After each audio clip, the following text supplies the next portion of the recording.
Our text for point number one, well, point number one says Christ was to be revealed in John's time.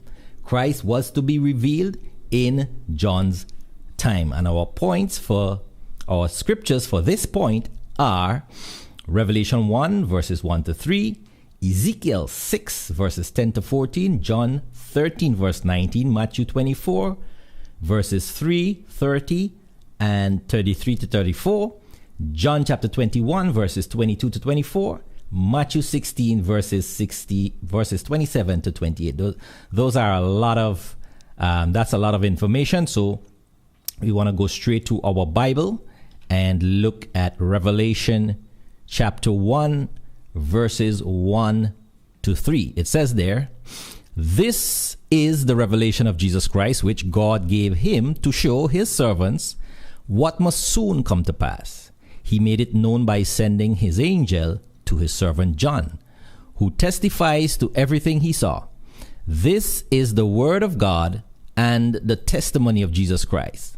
Blessed is the one who reads aloud the words of this prophecy, and blessed are those who hear and obey what is written in it, because the time is near." So we have here, those of you who have followed my studies, you would know these three verses are what I always point folks to before you read any other chapter in the book of Revelation. Make sure you read at least these three verses here, because these three verses provide the context, the audience relevance to whom this vision was given, and for why and for what purpose. Okay, we notice here that the revelation of Jesus Christ, it's a revelation of Jesus Christ, something about Christ that was to be revealed, and it was given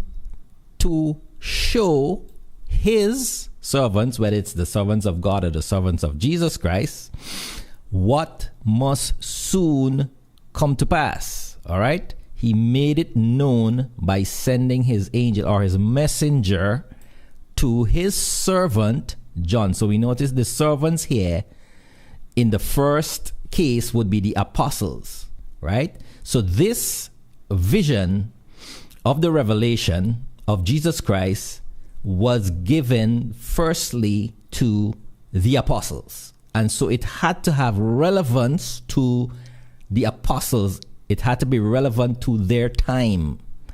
And so the things what must shortly or soon come to pass would be coming to pass soon in their time. All right? And so the time had come for Christ to be revealed. So which means there were certain things, certain hidden aspects of Christ which would be revealed, and it would be a complete revelation of Christ. So all that was needed to be known about Christ was about to be revealed to his apostles and those of the apostolic ministry, and by extension the remnant people at that time.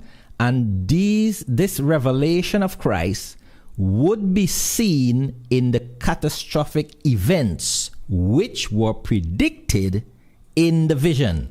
All right, so Revelation chapter 1 is not actually the vision. It's saying certain things, it's giving certain information before you get to the vision, right? But Revelation 1, 2, and 3 is like the prologue. It's like giving you to whom this thing was sent, to why and when. Okay? So now we have this information telling us that these things would happen in the which were listed or which were predicted in the vision.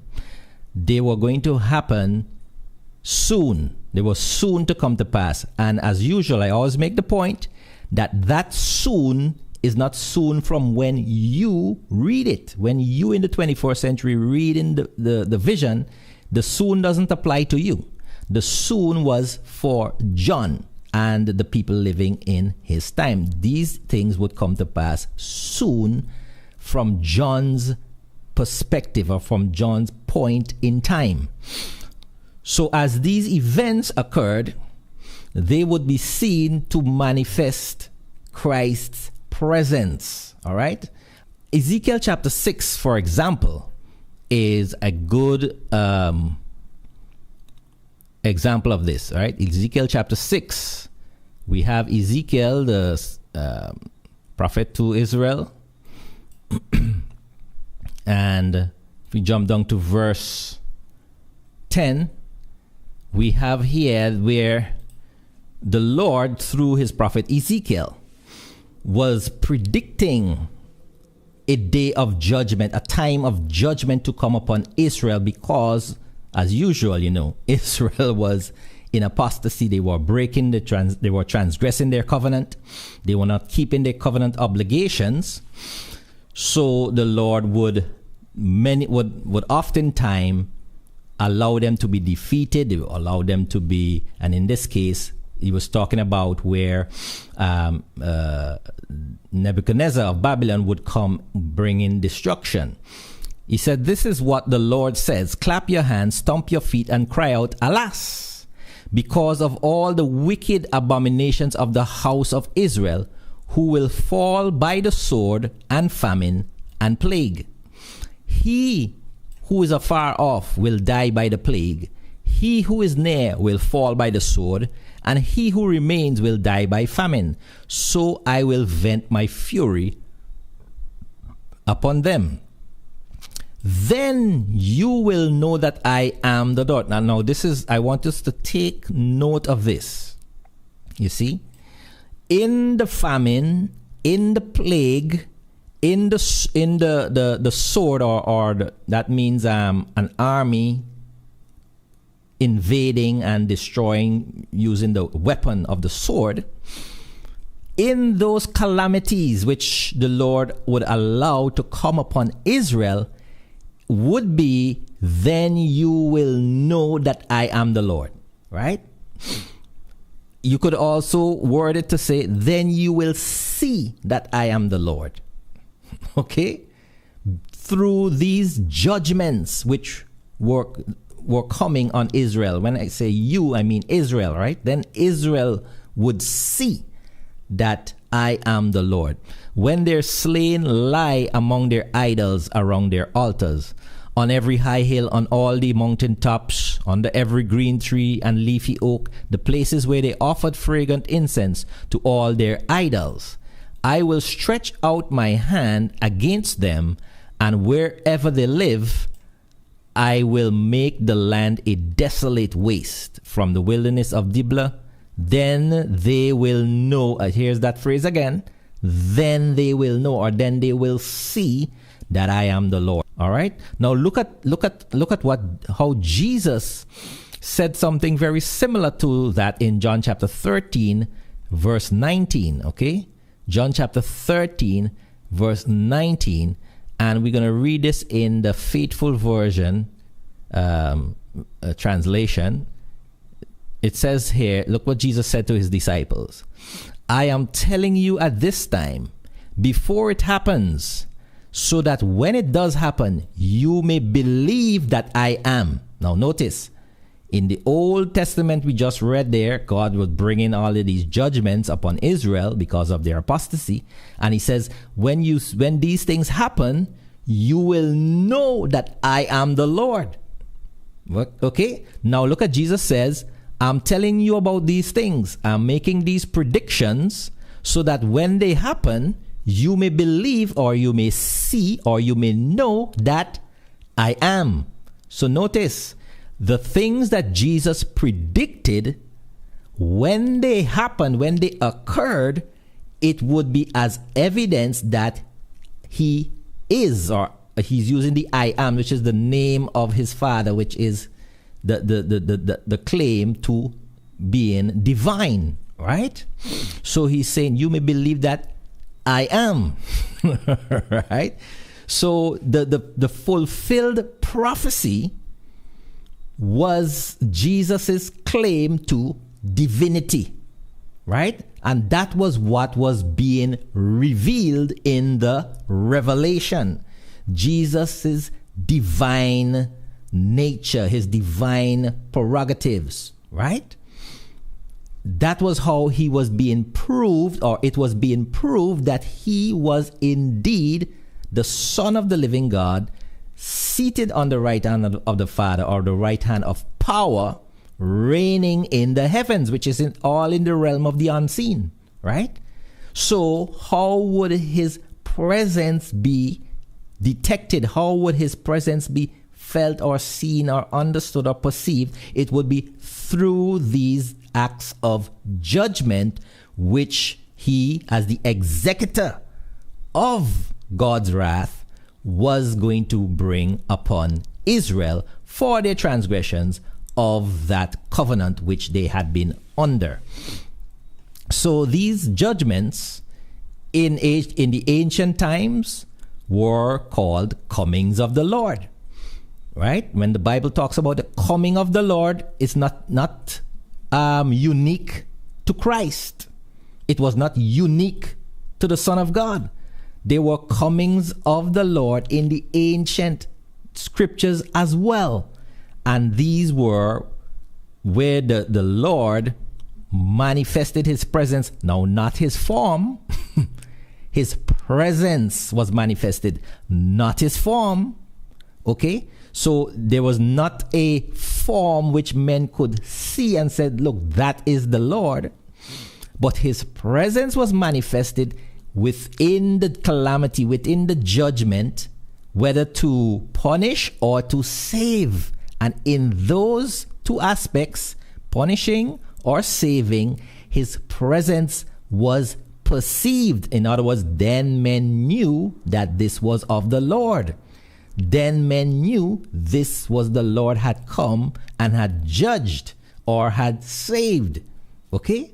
So similarly with Christ, when the judgments began to pour out on Jerusalem and Judea, then men perceived that this was of Christ because he had predicted it. And he says, when it happens, you would believe that I am. All right. So that's the revealing of Christ. It's the revealing of who he really was or really is, depending on your perspective. All right. So throughout the book of Revelation, Christ is seen or perceived having several titles. Now, 3 of those titles are in verse 5. Okay, maybe we can look at them briefly. Revelation 1 verse 5. Revelation 1 verse 5, it says there, and from Jesus Christ, the faithful witness, so that's one title. The firstborn from the dead, that's another title. The ruler of the kings of the earth, that's another title. So these titles, you would see within the vision, the things which were happening in the vision of the revelation.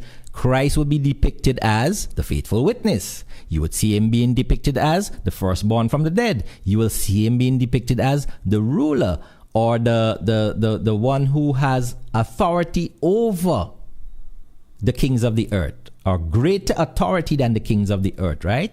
Meaning he has the highest authority. He's the highest authority over all powers of the earth, right?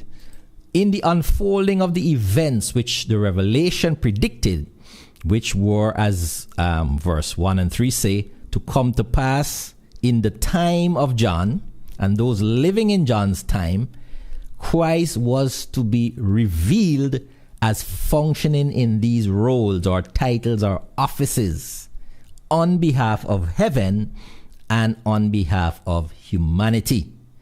So the visible catastrophes, the visible calamities, the visible judgments, the visible upheavals, which were about to be unleashed upon the land of Judea, were to be but signs, visible signs, of the invisible power and the divine nature of Christ, who was dwelling in the invisible realm. So in other words, these things, these visible events, were signs of the invisible Christ. You know, in Romans chapter 1, it talks about the creation, the visible creation is evidence of an invisible God. All right. So when you see and you analyze and you examine creation and its complexity, yet its simplicity, you have no other choice but to realize and conclude this was designed by a superior intelligence, which we call God, right? So similarly, in these visible upheavals which were to come on the land of Judea in John's time, those were to be visible evidence of an invisible God who was judging Israel for its covenant transgressions. Look at Matthew chapter 24. We're going to go verse 3, 30, 33, and to 34, okay? Matthew chapter 24.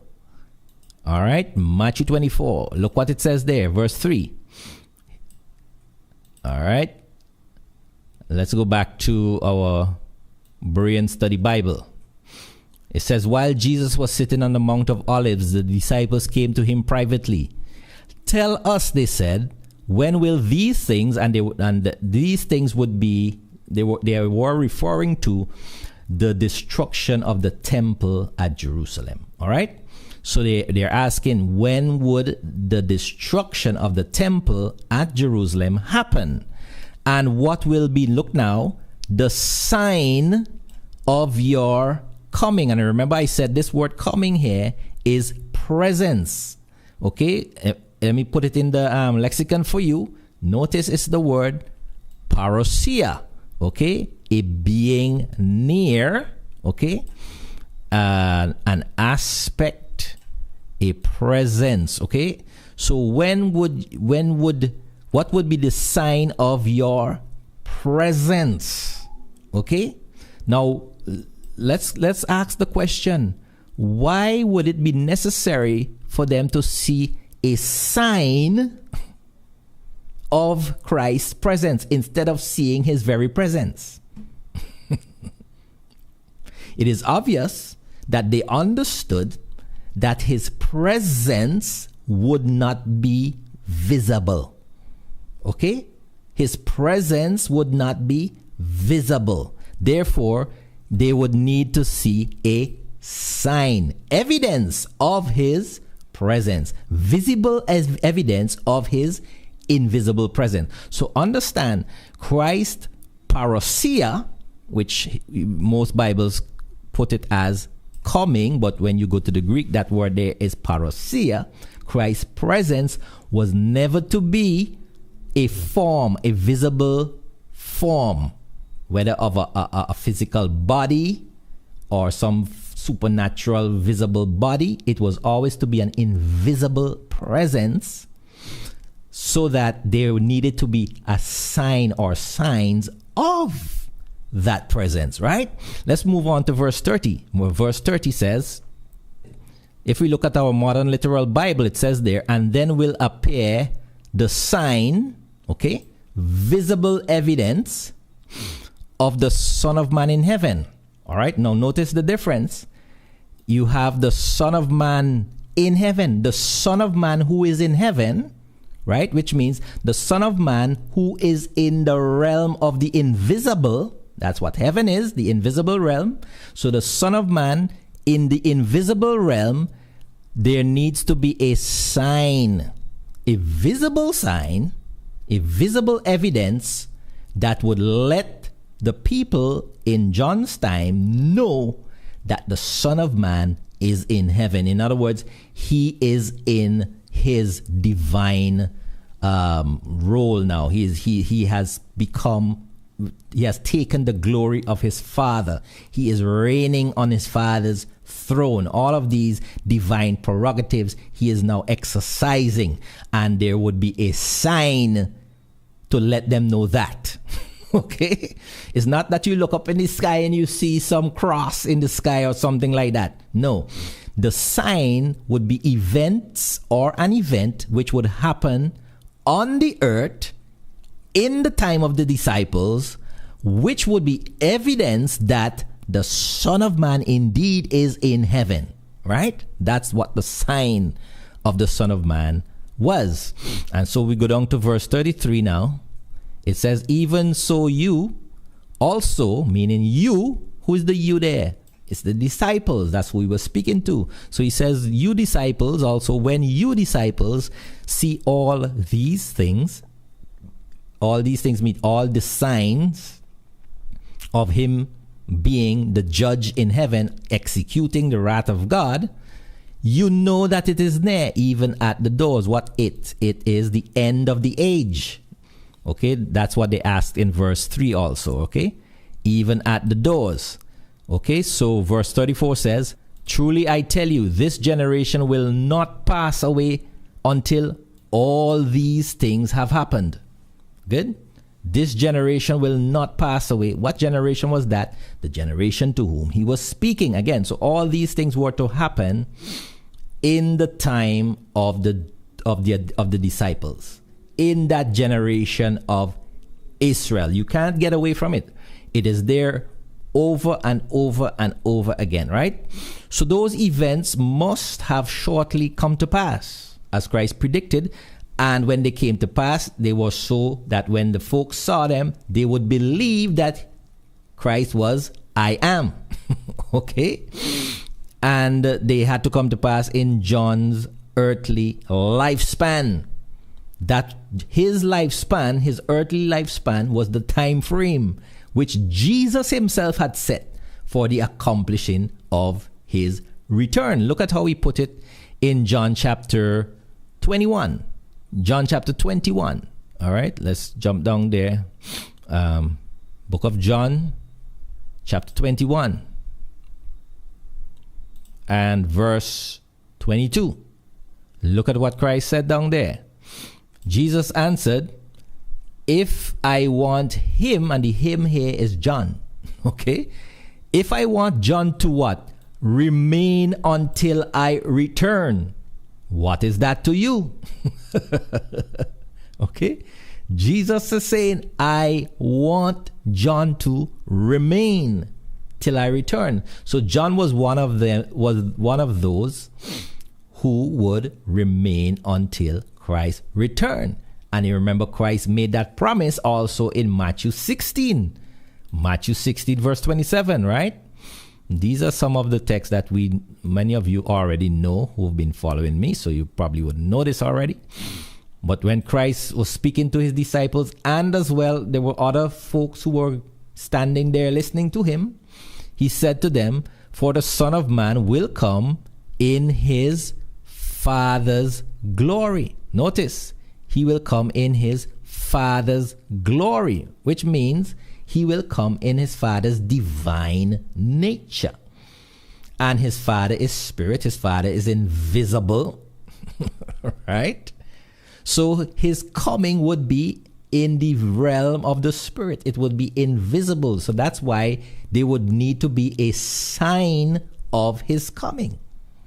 And that is why his coming, his presence, would be manifested in the judgments which would be poured out on Israel, on Judea, on Jerusalem, right?